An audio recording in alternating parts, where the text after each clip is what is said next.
잃어버린 딸을 찾았다는 여자가요. 첫마디로 우리 애기가 아니라 혈액형 뭐야? 부터 물어봤대요. 그 얘기 들은 순간 사람들이 다 그랬습니다. 아, 이건 그냥 나쁜 엄마 정도가 아니라 인간이냐? 오늘 들려드릴 이야기는요. 25해 동안 불쌍한 엄마 코스프레만 하던 여자가 결국 자기 입으로 괴물이라는 걸 인증하는 순간까지 그 딸이 어떻게 버티고 서 있었는지에 대한 얘기입니다.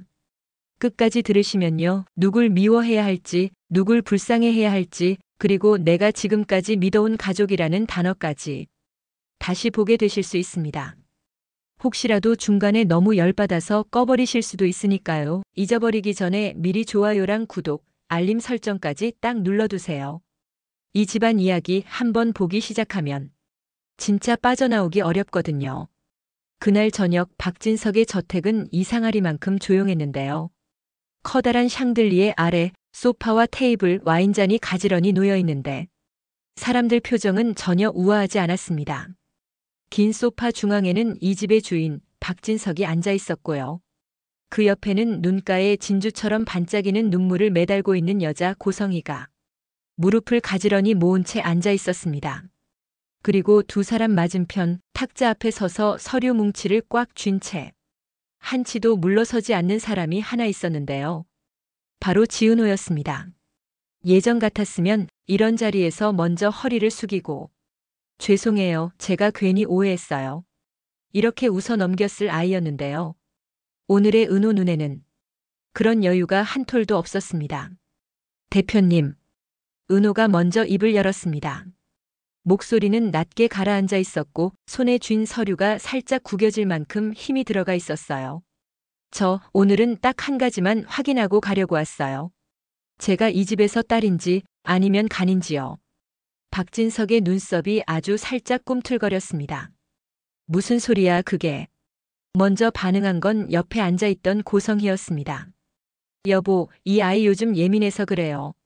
갑자기 가족 생기고 검사도 많이 받고 그러다 보니까 그냥 마음이 복잡해서 하는 말이야. 마음이 복잡하긴 했죠. 은호가 입꼬리를 한번 올렸다 내렸습니다. 근데요, 그 복잡함이요, 가족이라서 고맙다 이런 쪽이 아니라 나 오늘 중환자실에서 깨어나는 거 아니야? 이쪽이어서 문제였거든요. 탁자 위에 서류 뭉치가 쾅 하고 올려졌습니다.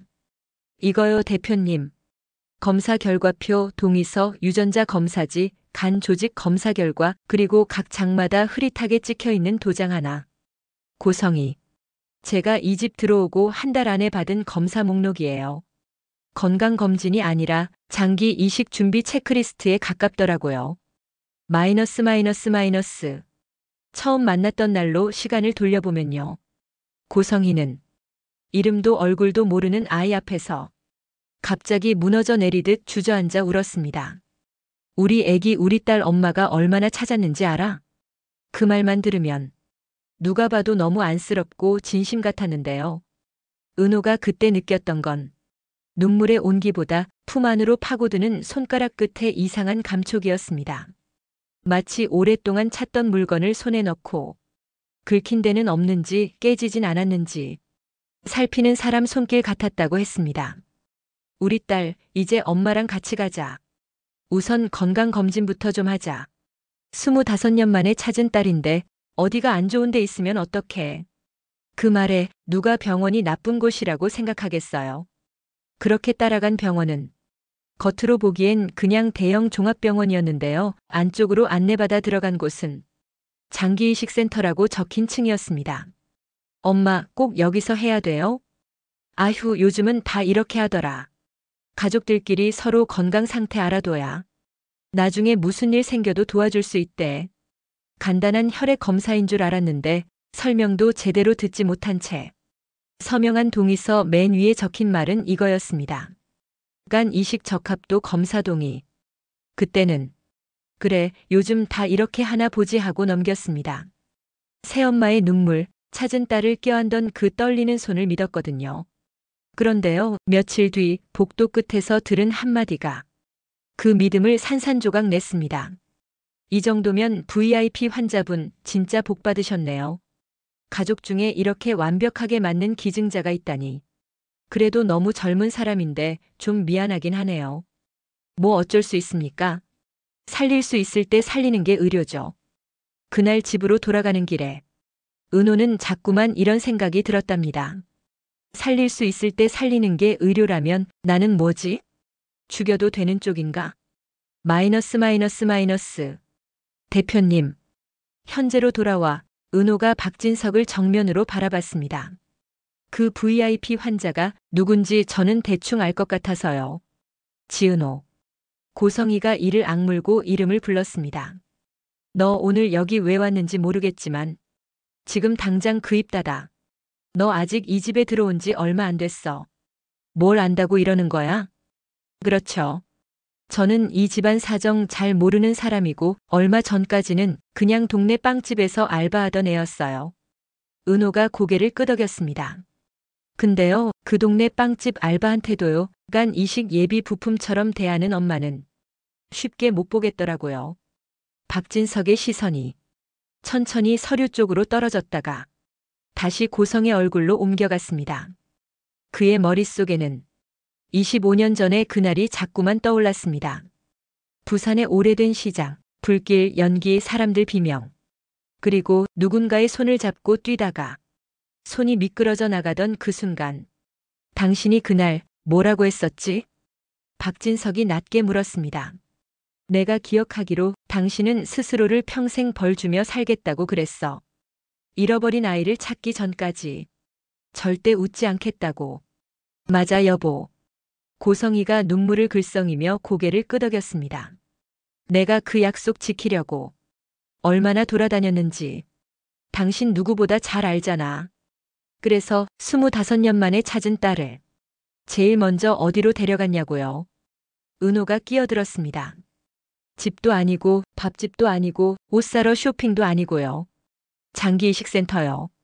조용히 있던 박성재가 그 말을 듣는 순간 손에 들고 있던 컵을 꽉 쥐었습니다. 그 역시 이 검사의 양이 이상하다고 느끼긴 했습니다. 하지만 그때마다 엄마가 늦게 찾은 딸이라 걱정돼서 그런가 보다. 스스로를 설득하며 넘겨왔던 거였죠. 성재야. 박진석이 장남을 불렀습니다. 너 무슨 일 있었는지 조금이라도 알고 있었냐? 성재는 한동안 대답을 못했습니다. 입술 안쪽이 다 헐어있을 정도로 깨물고 있었다가 겨우 입을 열었습니다. 아버지, 저도 정확히는 몰랐습니다. 다만 엄마가 뭔가를 숨기고 있다는 건 계속 느끼고 있었습니다. 그의 눈빛에는 죄책감이 선명하게 묻어나 있고 그 죄책감이 향하는 방향엔 자기 자신과 엄마 그리고 이 집이 다 섞여 있었어요. 마이너스 마이너스 마이너스. 대표님. 은호가 한 걸음 더 나섰습니다. 저 하나만 더 여쭤볼게요. 25해 전에 불 속에서 누군가 이름을 부르면서 뛰어들었다고 하셨죠. 그때 부른 이름이 누구였어요? 박진석의 목이 멈칫했습니다. 그날 이후로 한 번도 입에 올리고 싶지 않았던 한 이름이 떠올랐거든요. 우진이. 그의 입에서 조용히 그러나 분명하게 이름이 떨어졌습니다. 한우진. 옆에서 듣고 있던 고성희가 무의식적으로 훔친 몸을 떨었습니다. 그래요. 은호가 고개를 끄덕였습니다. 그리고 지금 대표님 막내 아들 이름이 똑같죠. 한우진. 박진석은 아무 말도 하지 못했습니다. 그럼 지금 그 우진 씨는 어디 있을까요? 은호가 시선을 고성애 쪽으로 돌렸습니다. 정말 미국에 유학 가 있는 걸까요? 아니면 창문도 안 열리는 산속 방에서 기계에 붙은 채 누워 있을까요? 고성희의 손이 파르르 떨렸습니다. 여보, 저의 말 듣지 마요. 지금 저 아이 정신 상태가. 양평. 박진석의 입에서 짧은 단어 하나가 튀어나왔습니다. 그 별장. 그는 자기 입으로 뱉고도 얼굴이 굳어지는 걸 느꼈습니다. 양평 숲속 깊은 곳, 남들 눈에 잘 띄지 않는 위치에 지어둔 작은 별채. 이름만 별채지 실제로는 누군가를 숨기기 위해 사용해온 곳. 김비서. 박진석이 자리에서 벌떡 일어나며 외쳤습니다. 예, 회장님. 차 준비해. 양평으로 간다. 그리고 자네는 우리 병원 기록, 25회 전 부산 화재 관련 자료, 그때 신고된 아동 실종 기록까지 전부 다시 뽑아. 알겠습니다.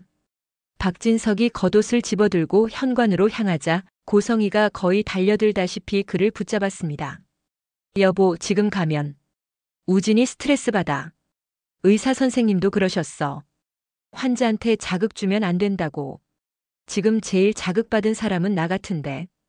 박진석이 눈을 치켜떴습니다. 그리고 내 아들의 상태를 왜 당신 입을 통해서만 들어야 하냐? 그게 더 이상한 거 아니야? 그는 고성희의 손을 거칠게 떼어냈습니다. 당신은 여기 있어. 그 한마디가 사실상 마지막 선이었습니다. 그러나 고성희가 그 선을 지킬 리가 없었죠. 마이너스. 저택 앞에 이미 검은 승용차 한 대가 대기하고 있었고 그 안에는 박영나와 운전기사 이지환이 앉아 있었습니다. 영나는 핸드폰으로 영상을 보며 웃고 있다가 문이 벌컥 열리자 깜짝 놀라 고개를 들었습니다. 엄마, 얼굴 왜 그래? 무슨 일 있어? 말 시키지 말고 양평 별장으로 바로 가. 신호 무시해도 좋아. 벌금은 내가 낼게. 고성희는 허둥지둥 뒷자리에 몸을 던지며 말했습니다. 이지환이 백미러로 그녀를 슬쩍 바라봤는데요. 수십 년 운전하면서 별별 얼굴을 다 봐왔지만 지금처럼 완전히 쫓기는 사람 얼굴은 오랜만이었습니다. 사모님, 무슨 일이 생긴 겁니까? 질문하지 말고 밟아. 그리고 별장에 있는 선생님한테 바로 전화 연결해. 통화 버튼이 눌리고 조금 뒤 수화기 너머로 의사의 목소리가 들렸습니다. 네, 사모님. 지금 그게 중요한 게 아니고 박 회장이 거기로 가고 있어. 우진이 상태가 어떻든 상관없으니까 당장 준비해. 여기서 걸리면 나도 너도 끝이야.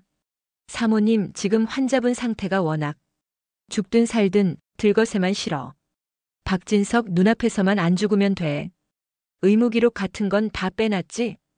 그 말을 듣는 순간 운전대를 잡은 이지환의 손등에 힘줄이 불끈 솟았습니다. 아, 이 사람은 기본이 이거구나. 살리고 싶다가 아니라 숨기고 싶다. 그는 아무 말 없이 다른 손으로 자신의 휴대폰을 꺼내 녹음 버튼을 눌렀습니다. 옆자리에서 전화를 듣고 있던 영나 얼굴은 점점 새하얗게 변해갔습니다. 엄마 방금 우진 오빠라고 했어? 고성희가 짜증 섞인 목소리로 쏘아붙였습니다. 지금 그런 소리 할 타이밍 아니야. 입 다물고 있어. 근데 오빠 유학 갔다며. 영상통화도 했잖아. 그럼 지금 이건 뭐야? 영나의 머릿속에서 그동안 했던 영상통화들이 갑자기 이상하게 느껴지기 시작했습니다. 얼굴이 흐릿하게만 보였던 화면, 배경이 항상 비슷했던 그 방. 생각해보니 진짜로 밖에 나와 있는 모습은 한 번도 본 적이 없었습니다. 영나야. 고성희가 차갑게 말했습니다. 세상에는 내가 알면 안 되는 게 있어. 오늘 알게 되는 건 내 인생 통째로 망하는 지름길이니까. 귀 닫고 눈 감고 있어. 그 말은 이미 늦은 뒤였습니다. 바로 뒤에서 박진석의 차가 출발했고 조금 더 뒤에서 박성재가 직접 운전대를 잡은 차가 조용히 따라붙었습니다. 조수석에는 은호가 앉아 있었고요. 오르막길에 걸리는 엔진 소리가 새삼 크게 들렸습니다. 성재 씨.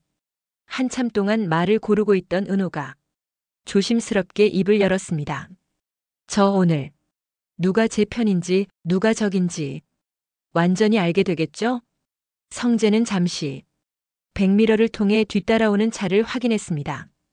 어쩌면요, 저도 오늘 처음 알게 될 것 같아요. 내 옆에 앉아있던 사람들이 누구였는지. 은호가 작게 웃었습니다. 그래도 하나는 확실해요. 지금 제 옆에 앉아서 운전하는 사람은 적은 아닌 것 같아요. 성재의 손에 힘이 더 들어갔습니다. 앞으로도 그럴 겁니다. 그건 제가 선택할 문제니까요. 양평 숲속 깊은 곳, 먼저 도착한 건 역시 고성희의 차였습니다. 비포장 도로를 튀기며 올라간 차는 크고 번듯한 본체를 지나쳐 더 안쪽 숲으로 파고들었습니다. 나무 사이에 숨어있는 작고 네모난 건물 하나. 멀리서 보면 그냥 전원주택처럼 보이지만 창문마다 두꺼운 커튼이 꽉 닫혀 있고 외부로 난 출입문도 하나뿐이었습니다. 둘 다 내려오지 마. 차 문을 열며 고성이가 날카롭게 말했습니다. 특히 너 영나. 오늘 여기 온 적 없다고 생각해. 알았어? 하지만 문이 쾅 닫히기도 전에 영나는 이미 안전벨트를 풀고 있었습니다. 싫어. 손이 덜덜 떨리면서도 입은 단단히 굳어 있었습니다. 엄마 말 듣고 아무것도 안 본 척하고 있었더니 우리 집이 이 모양 된 거잖아. 오늘은 그냥 못 본 척 안 할래. 아가씨. 이지환이 낮은 목소리로 불렀습니다. 아내. 보시는 거 진짜 후회하실 수도 있습니다. 후회하더라도 오늘은 볼래요. 도망치는 건 이제 질려서요. 지환은 짧게 한숨을 내쉬고는 고개를 끄덕였습니다. 그럼 제 뒤에서 절대 앞으로 나가지 마시고요. 제가 멈추면 같이 멈추시고 약속하셔야 합니다. 둘은 조심스럽게 별채 문을 밀었습니다. 안으로 들어서자마자 코를 찌르는 소독약 냄새와 기계에서 나는 낮은 진동 소리가 들려왔습니다. 거실처럼 보여야 할 공간에는 소파 대신 의료 장비들이 줄지어 서 있었고 한가운데에는 침대 하나가 놓여 있었습니다. 각종 호스와 선들이 그 침대에 누운 사람 몸 곳곳으로 이어져 있었고요. 산소 마스크를 쓰고 누워있는 얼굴은 너무나 익숙한 얼굴이었습니다. 우진 오빠. 영나가 숨을 들이마시다가 그 자리에서 얼어붙었습니다. 화면 너머로만 보던 오빠 얼굴보다 훨씬 말라 있었고 피부는 종이처럼 하얗게 질려 있었습니다. 아가씨. 이지환이 옆에서 조용히 팔을 붙잡았습니다. 지금은 우는 것보다 듣는 게 먼저입니다. 그때 안쪽 작은 방에서 의사와 간호사들이 허둥지둥 뛰어나왔고 그 뒤를 고성이가 따라 나오며 입에선 거의 욕에 가까운 말이 쏟아지고 있었습니다. 내가 뭐라고 했어? 박 회장이 움직였다고 분명히 말했는데 왜 아직도 가만히 있어? 여기서 걸리면 나도 너도 병원도 다 같이 죽는다니까. 사모님, 지금 환자분 혈압이 너무 불안정해서 이동하면 그럼 안정제 더 넣든가 기계라도 떼서 씻든가 방법을 찾으라고 월급 받는 거잖아. 여기서 숨이 끊어지면 내가 책임질 거야. 그 말을 듣는 순간 영나는 갑자기 머릿속이 하얘졌습니다. 아, 엄마한테 우리 오빠는 사람이 아니라 사고 날까봐 숨겨야 하는 짐이었구나. 그 충격이 몸을 타고 올라오는 순간 별채 문이 쾅 하고 열렸습니다. 마이너스. 박진석이 먼저 들어왔고 그 뒤를 김비서가 따랐습니다. 조금 늦게 숨을 헐떡이며 뛰어 올라온 박성재와 은호도 문간의 모습을 드러냈습니다. 눈앞에 펼쳐진 광경은 그냥 한마디로 미쳤다라는 말밖에 나오지 않는 장면이었습니다. 숲속에 숨겨진 비밀 병실, 기계에 둘러싸인 막내 아들, 그리고 그 옆에서 손을 바들바들 떨고 있는 자기 딸 영나. 우진아. 박진석의 입에서 오래 참아왔던 이름이 새어나왔습니다. 여보, 나 설명할게. 이건 다 당신도 알잖아. 우리가 처음 이 아이 살렸을 때 어떤 선택을 했는지. 고성이가 다급하게 말을 쏟아냈지만 박진석의 귀에는 하나도 들어오지 않았습니다. 그의 시선은 천천히 방을 훑었습니다.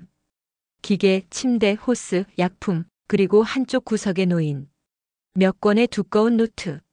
그 노트 표지에는 단순히 기록이라고만 적혀 있었지만 안에 뭐가 들어있을지는 누가 봐도 뻔했습니다. 영나 쪽으로 시선이 옮겨졌을 때 그는 딸의 얼굴에서 자기가 본 적 없는 공포를 봤습니다. 영나야. 아빠. 영나의 눈이 순간에 붉게 물들었습니다. 엄마가 차 안에서 그러는 거 들었어. 우진이 상태가 어떻든 상관없다. 죽든 살든 여기서만 안 죽으면 된다. 기계째라도 떼서 옮겨라. 그렇게 말했어. 넌 입 다물어. 고성이가 소리를 질렀지만 이미 늦었습니다. 그 말은 방 안에 있는 전원에게 다 박혀버렸거든요. 그때 은호가 한 발 앞으로 나섰습니다. 그녀의 눈은 침대 위에 누워있는 청년 얼굴에 꽂힌 채 떨어지지 않았습니다. 설마. 가슴이 이상하게 저릿저릿했습니다. 피부색, 턱선, 눈매, 웃을 때 입꼬리 올라가는 방향까지 너무나 익숙한 얼굴이었습니다. 우진아. 은호의 입에서 무의식적으로 이름이 흘러나왔습니다. 잠들어 있다 생각했던 청년의 눈꺼풀이 살짝 떨리더니 조금씩 떠졌습니다. 희미한 초점 속에서 자기를 내려다보는 얼굴을 바라보던 그가 침을 삼키듯 입술을 움직였습니다. 은호. 그 한마디가 떨어지는 순간 이 공간에 있던 시간, 공기, 사람들의 숨소리까지 모두 멈춘 것 같았습니다. 고등학교 시절 같이 컵라면 나눠 먹고 수학 문제 못 푼다고 같이 울던 친구의 목소리. 불 속에서 마지막으로 들렸던 낯익은 음색. 그리고 지금 기계 소리 사이로 간신히 들리는 그 목소리가 한 사람으로 연결되고 있었습니다. 마이너스 마이너스 마이너스. 야, 한우진. 마치 오래된 필름이 돌아가듯 은호의 머릿속에 고등학교 운동장 풍경이 스쳐 지나갔습니다. 교복 위에 후줄근한 점퍼 걸치고 매점 앞에서 사온 빵봉투를 들고 서 있던 소년. 너 부잣집 아들이라며? 그게 왜? 그럼 내 몫까지 급식비 내줄래? 나 이번 달 밀려서. 야, 그게 무슨 논리야? 입으로는 투덜거리면서 결국 자기 카드로 두 사람 밥 계산하던 그 소년. 넌 왜 이렇게 해? 남한테 해준 걸 티도 안 내냐? 티 내야 해? 내지 마, 그냥. 내가 대신 기억할게. 그렇게 웃던 얼굴이 지금은 산소 마스크에 반쯤 가려진 얼굴이 되어 눈앞에 누워 있었습니다. 고성이가 내 손을 놓던 그날 내 이름을 불렀구나. 그제야 모든 조각이 맞춰지듯 가슴 아래 어딘가가 묵직하게 내려앉았습니다. 우진의 심전도 모니터가 갑자기 요란하게 울리기 시작했습니다. 혈압 떨어집니다. 의사들의 목소리가 급하게 오르내렸습니다. 환자 심박수 불규칙해져요. 우진의 몸이 침대 위에서 가늘게 떨리기 시작했습니다. 고성이가 그를 향해 달려가려다가 다시 은호 쪽으로 시선을 돌렸습니다. 그 눈빛 속에는 공포와 욕심이 동시에 들어 있었습니다. 그래, 됐다. 그녀는 거의 뛰어들다시피 은호에게 다가가 손목을 꽉 붙잡았습니다. 여기까지 와줘서 고마워, 지은호. 너만 있으면 우리 우진이 산다니까. 손 놓으세요. 은호가 팔을 빼내려 했지만 악력은 생각보다 훨씬 세게 팔을 쥐어왔습니다.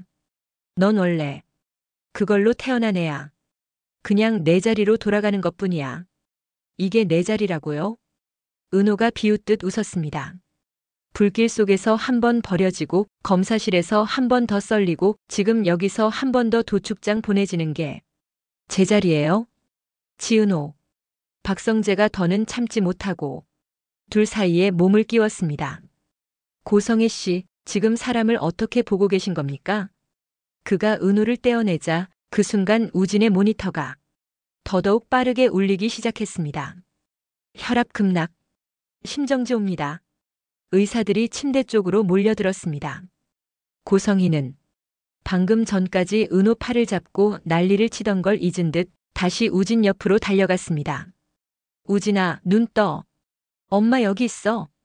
엄마 말 들리지? 하지만 우진의 시선은 점점 초점을 잃고 있었습니다. 마이너스 마이너스 마이너스. 김비서. 박진석이 낮게 불렀습니다.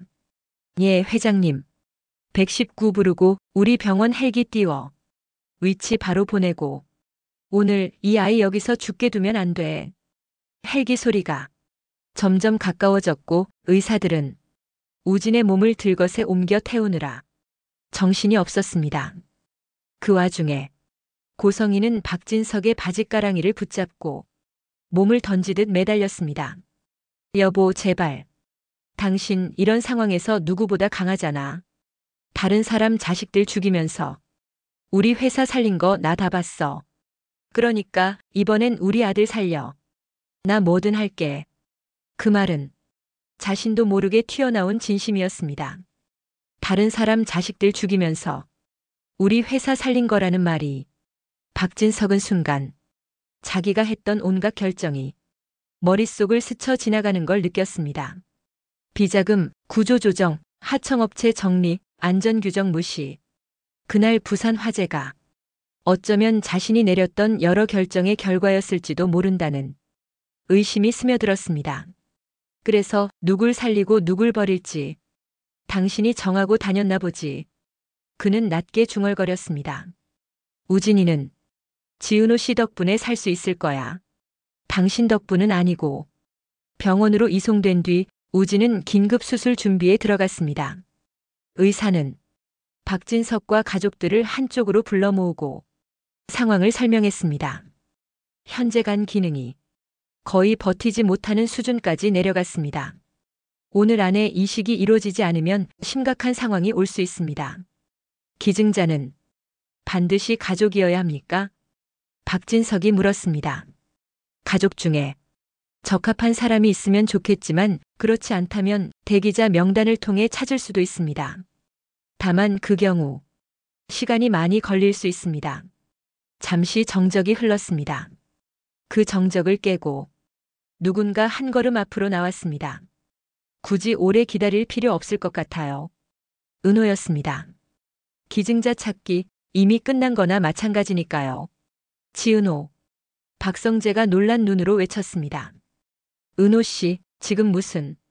저 한 번 버림받았잖아요. 은호가 웃어 보였습니다. 그래서인지 생각보다 끈질기게 살아있더라고요.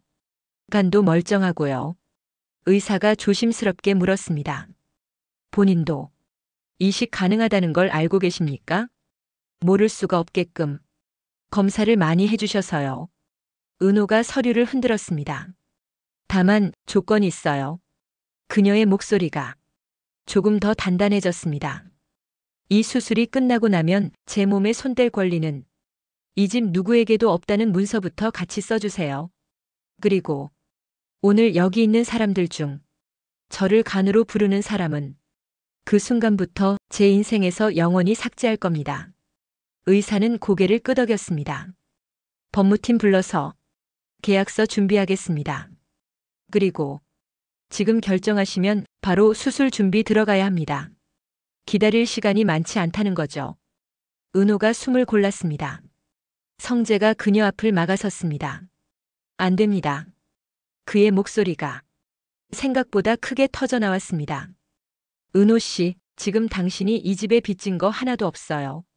버려진 사람은 빚을 진 게 아니라 빚을 받을 사람이에요. 아시죠? 알아요. 은호가 천천히 고개를 끄덕였습니다. 그래서요. 오늘 이 선택은 이 집을 위해서 하는 게 아니라 저기 누워있는 한 사람 때문에 하는 거예요. 그 사람 제가 잃어버렸다고 생각했던 오빠고 제가 마지막까지 믿었던 친구라서요. 나도 은호 씨 말리지 않겠습니다. 박진석이 어렵게 입을 열었습니다. 다만 평생 갚아야 할 빚 하나가 생겼다는 건 알겠습니다. 그 빚이요. 은호가 피식 웃었습니다. 돈으로 갚는 건 안 받을 거고요. 나중에 누가 누굴 더 많이 지키는지 한번 보죠, 우리. 마이너스 마이너스 마이너스. 긴 수술이 시작됐습니다. 수술실 안에서는 의사들의 구호와 기계 소리, 피비린내와 소독약 냄새가 뒤섞여 있었고 수술실 밖 복도에서는 각자의 죄책감과 공포, 분노가 보이지 않는 안개처럼 퍼져 있었습니다. 성재는 수술실 문 너머 붉은 등만 바라보며 벽에 기대 서 있었습니다. 한 번도 누구를 위해 이렇게 오래 기도해 본 적이 없었는데 오늘은 이상하게 어떤 말도 나오지 않았습니다. 그냥 살아라. 두 사람 다 그냥 살아라. 이 생각만 계속 머릿속을 맴돌았다고 했습니다. 한쪽 끝에는 박진석이 앉지도 못한 채 서 있었고 그 옆에는 바닥에 주저앉아 울고 있는 고성이가 있었지만 이제 그 눈물에 동정심을 느끼는 사람은 거의 없었습니다. 다 줄게. 다 내줄게. 우리 우진이만 살려달라니까. 그녀는 계속 중얼거렸지만 정작 내줄 수 있는 게 뭐가 있는지 이제 아무도 궁금해하지 않았습니다. 몇 시간의 시간이 지나가는지조차 느껴지지 않을 만큼 흐른 뒤 수술실 문이 천천히 열렸습니다. 의사의 표정은 느긋하지도 절망적이지도 않았습니다. 두 분 모두 위험한 고비는 넘겼습니다. 그 말을 듣는 순간 여러 사람이 동시에 숨을 내쉬었습니다. 다만 두 분 다 긴 회복 기간이 필요하십니다. 기증자분도 쉽지 않은 수술이었기 때문에 당분간 무리하시면 안 됩니다. 둘 다 산다는 거죠? 성재가 되물었습니다. 네. 지금 상태만 유지해준다면 충분히 가능합니다. 그 말은 이 집안 사람들에겐 평생 잊지 못할 문장이 되었습니다. 마이너스 마이너스 마이너스. 시간이 조금 흘렀고 은호는 수술 부위 통증과 싸우면서 조금씩 재활을 시작했습니다. 우진은 오래된 잠에서 올라오듯 조금씩 의식을 되찾기 시작했고요. 그 사이사이 병원 복도를 오가는 사람들 사이로 이상한 소문이 퍼지기 시작했습니다. 민간그룹 회장 집안에 비밀 병실이 있었대. 자기 아들 몰래 숨겨놓고 불법 치료받게 했다던데. 딸 장기 이식 강요했다는 말도 있어. 이야기는 직원들 입을 타고 밖으로 흘러나왔습니다. 그리고 어느 날 밤 누군가가 올린 익명 게시글 하나가 순식간에 화제가 되기 시작했죠. 재벌가 비밀 병실에서 본 것들. TXT. 물론 직접적인 이름은 하나도 언급되지 않았지만 읽는 사람들은 다들 어떤 집 이야기인지 눈치챌 수밖에 없었습니다. 댓글에는 온갖 욕설과 분노, 그리고 제발 제대로 조사 좀 해라라는 절규 섞인 요구가 쏟아졌습니다. 마이너스 마이너스 마이너스. 그리고 그 와중에 사건을 결정적으로 뒤집는 일이 하나 더 벌어졌습니다. 양평 별장 CCTV와 이지환의 녹음 파일, 불법 의료 기록이 한꺼번에 한 USB 안에 모여 박진석의 책상 위에 올라온 겁니다. 이 정도면 경찰이 안 움직이는 게 이상하겠는데요. 김 비서가 조심스럽게 말했습니다. 박진석은 USB를 한참 동안 내려다보다가 결국 결심한 듯 고개를 끄덕였습니다. 그래. 이제 내가 숨기고 있을 이유도 없다. 그는 전화를 들었습니다. 네, 수사관님. 말씀드릴 게 있습니다. 그 한 통의 전화가 이 집안의 운명을 완전히 다른 방향으로 틀어버리게 됩니다. 마이너스 마이너스 마이너스. 며칠 뒤 우진이 완전히 깨어난 날, 고성희는 어김없이 병실로 찾아왔습니다.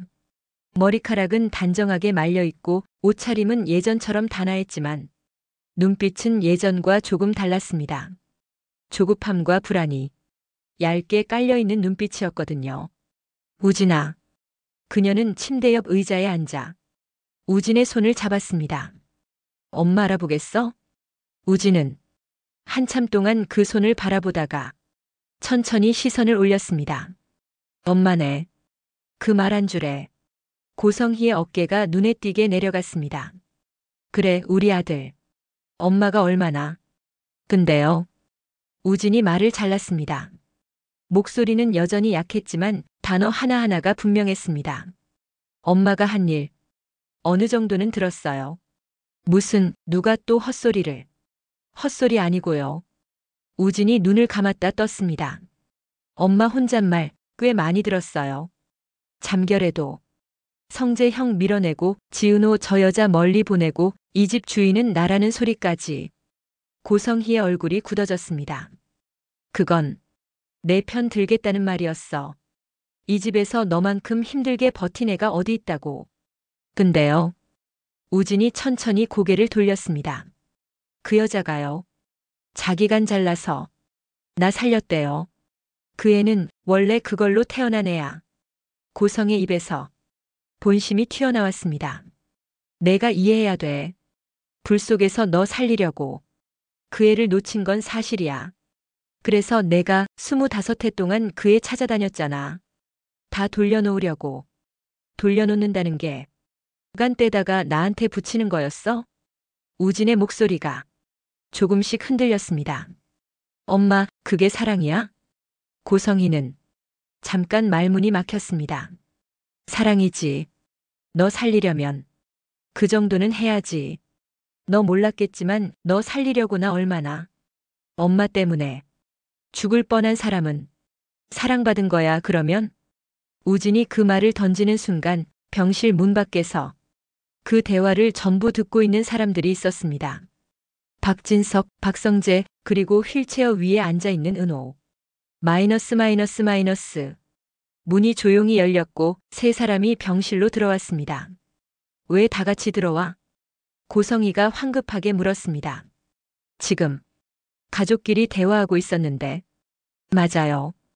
은호가 휠체어를 밀며 조금 더 안쪽으로 들어왔습니다. 가족끼리 대화하는 거라서 저도 좀 껴야 할 것 같아서요. 우진이 천천히 몸을 돌려 은호를 바라봤습니다. 내가 나랑 같이 컵라면 먹던 그 애 맞지? 응. 은호가 웃었습니다. 중간고사 망치고 운동장에서 같이 울던 그 애. 그리고 불길 속에서 마지막으로 엄마 손 놓인 그 애. 우진의 눈에 눈물이 차올랐습니다. 엄마가 너 버렸지? 직접 버린 손은 엄마 손이었고요. 그 손을 잡고 뛰어나간 사람은 대표님이었고 그 뒤로 아무도 날 찾지 않았던 건 이 집안 전체였죠. 은호는 생각보다 담담하게 말했습니다. 근데 그 긴 시간 동안 내가 제일 바보 같았던 건요. 내가 버려진 줄도 모르고 살았다는 거예요. 그냥 원래 인생은 이런가 보다 하고. 박진석이 그 말을 듣는 순간 가슴 깊은 데서 무언가가 미끄러져 내려가는 것 같았습니다. 마이너스 마이너스 마이너스. 그때였습니다. 병실 문이 한 번 더 열렸고 그 뒤에는 2명의 경찰관이 서 있었습니다.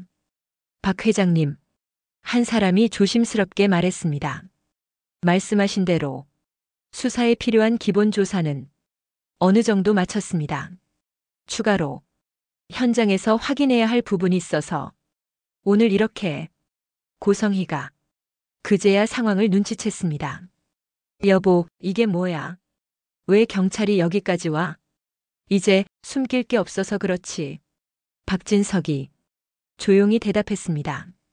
이 집에서 누구를 버리고 누구를 살려왔는지 이제 나 혼자만 알고 있는 게 더 이상 의미 없더라. 그는 이지환이 가져온 USB와 서류 뭉치를 경찰에게 건넸습니다. 양평 별장에서의 불법 의료 행위, 아동 유기, 감금, 강요, 그리고 25회 전 화재와 관련한 여러 정황들입니다. 그 중심에는 내가 사랑한다고 믿었던 사람이 있어. 경찰이 고성애 쪽으로 다가갔습니다. 고성애 씨, 아동 유기 및 방임, 불법 의료 행위 교사 및 방조, 증거 인멸 시도, 기타 여러 혐의로 체포하겠습니다. 안 돼. 고성희가 거의 비명에 가까운 소리를 냈습니다. 여보, 당신이 어떻게 나를 경찰에 넘겨? 나 당신 아내야. 당신 아들 살리려고 한 짓이야. 우진이 지키려고. 우진이 천천히 고개를 돌렸습니다. 엄마. 그의 입에서 마지막으로 엄마라는 단어가 나왔습니다. 나 이제 좀 내 편 들고 싶어.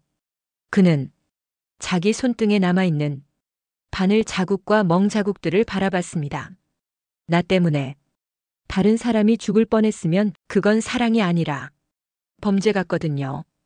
경찰이 고성희의 양팔에 수갑을 채우는 동안 복도 끝에서는 이미 몇몇 기자들이 카메라와 마이크를 들고 대기하고 있었습니다. 누군가가 이 집안 이야기를 어디엔가 흘렸고 그 이야기는 폭로 영상이 되어 하루 만에 1000만 조회수를 넘겼습니다. 재벌가 숨겨진 비밀 병실, 친딸간 이식 강요 사건 전말. 자극적인 제목과 썸네일 아래에서 사람들은 분노했고 누군가는 눈물을 흘렸고 누군가는 자기 부모, 자기 자식을 떠올렸습니다. 마이너스 마이너스 마이너스. 병실 안은 한동안 조용했습니다. 고성희의 비명소리는 복도 저쪽으로 멀어져 갔고 남은 사람들은 서로의 얼굴을 바라보며 어색한 침묵을 나눴습니다. 이제 어떻게 되는 거냐? 우진이 어렵게 입을 열었습니다. 나 뭘 먼저 미안해해야 할지도 모르겠어. 너한테도, 형한테도, 아버지한테도. 순서 정할 필요 없어요. 은호가 휠체어를 살짝 돌렸습니다. 그냥 살아있는 동안 계속 미안해하면서 조금씩 뭐라도 하면 되죠. 저부터요. 이 집에서 버려졌던 시간만큼 나도 나를 좀 챙기려고요. 성재가 조용히 고개를 끄덕였습니다. 저도 이제야 내가 뭘 봐야 하는지 알 것 같아요. 이번엔 아무것도 못 본 척 안 할 겁니다. 박진석은 두 사람과 눈을 마주보며 천천히 말했다고 합니다. 이 집은 오늘부로 처음부터 다시 시작해야겠지. 누가 내 진짜 피고 누가 내 진짜 가족인지는 앞으로 내가 어떻게 사는지가 증명해 줄 거고. 그는 휠체어에 앉은 은호에게 조용히 고개를 숙였습니다. 지은호 씨, 나 때문에 내가 선택 못한 것들 때문에 버려지고 다쳤고 또다시 내 손에 끌려 들어온 인생. 그거 그냥 운명이라는 말로 넘길 생각 없습니다. 이 집이 당신한테 한 짓 끝까지 책임지겠습니다. 책임지려면요. 은호가 피식 웃었습니다. 먼저 저를 이 집 사람 취급하지 말고요. 독립된 사람이라고 인정을 해주세요. 저는 당신 딸이기도 하지만 저예요. 누군가의 장기도 아니고 성재 씨 짝사랑 대상도 아니고 우진 씨 죄책감의 아이콘도 아니고요. 우진이 작게 웃었습니다. 그래도 나한테 밥값 청구할 권리는 있지? 그건 1순위죠. 은호가 대답했습니다. 적어도 소주의 곱창 정도는 계속 사줘야 할걸요. 성재가 한숨을 쉬며 말했습니다. 곱창값은 우진이가 내고 소주값은 제가 낼게요. 대신 둘 다 너무 많이 마시면 안 됩니다. 특히 간 나눠 가진 둘은 세 사람 사이에 처음으로 조금은 편안한 웃음이 돌았습니다. 마이너스. 이 이야기 여기서 끝난 것 같죠? 사실은 이제 시작입니다. 장기 이식 강요, 비밀 병실, 버려진 딸과 숨겨진 아들. 이 모든 게 세상 밖으로 공개된 순간 이 집안은 물론이고 이 나라 사람들이 가족이라는 단어를 다시 보기 시작했거든요. 그리고 그 첫 시작이 된 게 바로 잃어버린 딸을 찾았다는 여자가 첫마디로 혈액형부터 물어봤다. 는 그 한 줄짜리 고백 영상이었습니다. 그 영상 올라가자마자 댓글이 미친 듯이 달렸고 하루 만에 조회수 1000만을 넘겼습니다. 사람들은 말했습니다. 돈이 많다고 가족이 되는 건 아니구나. 낳았다고 엄마인 건 아니네. 버려졌다고 생각했는데 나는 괜찮게 큰 편인가 보다. 그리고 어디선가 이 이야기를 보고 계실지도 모르는 당신에게 지은호가 마지막으로 하고 싶은 말은 이거였습니다. 혹시요, 누가 당신을 가족이니까라는 말로 이용하고 있다면 그냥 한 번쯤은 이 얘기 떠올려 주세요. 나는 장기가 아니라 사람이다. 나는 빚이 아니라 삶이다. 그걸 제일 먼저 믿어줘야 하는 사람은 남이 아니라 나 자신이더라고요. 오늘 이야기가 조금이라도 마음을 건드렸다 싶으시면요. 잊기 전에 좋아요, 구독, 알림 설정 꼭 눌러두시고요. 저에게 커다란 힘이 됩니다. 이 집안 아직 재판도 안 시작했거든요. 다음엔 법정에서 벌어질 진짜 피 튀기는 싸움 들고 올게요. 오늘도 끝까지 들어주셔서 감사합니다.